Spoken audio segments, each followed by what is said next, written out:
Hi friends, it's your pal Scott Garibay, and today we're going to talk about Dungeons and Dragons, and I'm going to try to convince you to stay on the newest edition of Dungeons and Dragons. Always to be, going to that next edition,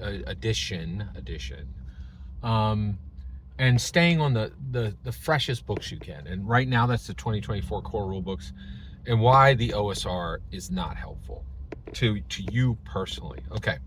So I'm a huge TMNT fan, huge, and I've always wanted a good set of TMNTs, of action figures, and I've never quite got there.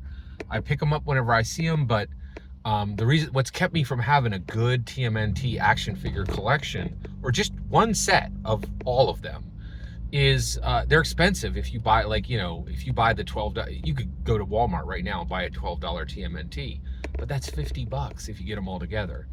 And so what I've done in the past, I've gotten one and then gone back, and they change so frequently to different sets that I've never been so I've one-offs from 3 or 4 different sets, and I don't have a good action figure. So this sent me down the road of trying to figure out what I should be getting, right?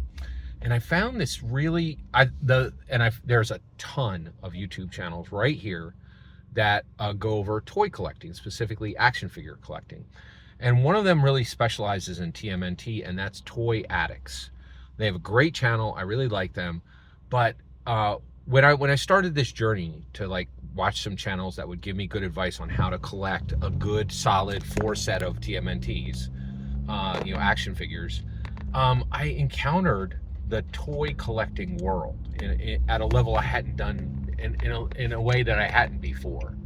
And that way was just the way they talk about these action figures is abominable. It terrifies me, because they're like, what we're trying to do is we're trying to recreate that moment when we got these when we were 8 years old, and I want that dopamine hit now that I had then.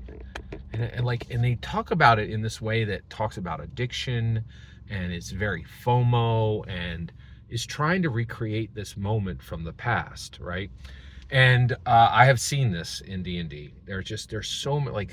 I know this one guy, he runs 2nd edition, and he literally has 8 copies of the 2nd edition PHB, and he fills his table with people who will take that book from him and play just like he played in the 80s. And I feel like it's so destructive.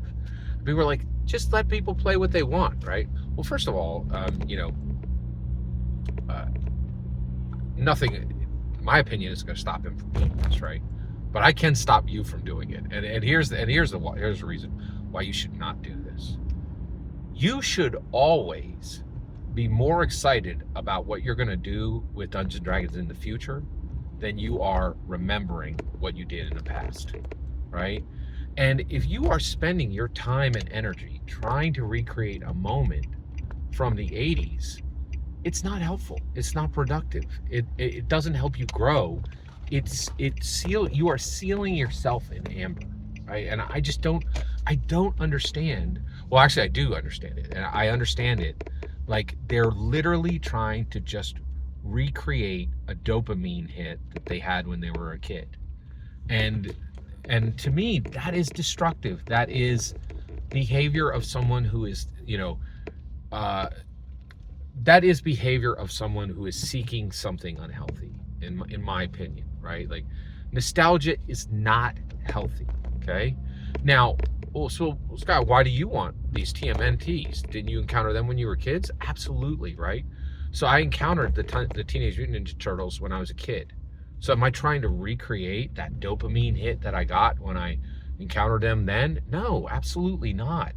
The reason why I'm a fan of the Teenage Mutant Ninja Turtles as an adult man is because their message is much broader than, cowabunga, right? When I was 8, I responded to cowabunga, right? But when I'm 55, I'm responding to a very powerful story that still exists within the TMNTs. The value of brotherhood, the value of friendship, the value of learning from a master, knowing your limits, pushing beyond your limits, knowing that you can accomplish more with others than you can on your own. Raphael, trying to control his emotions and be a more balanced person, right?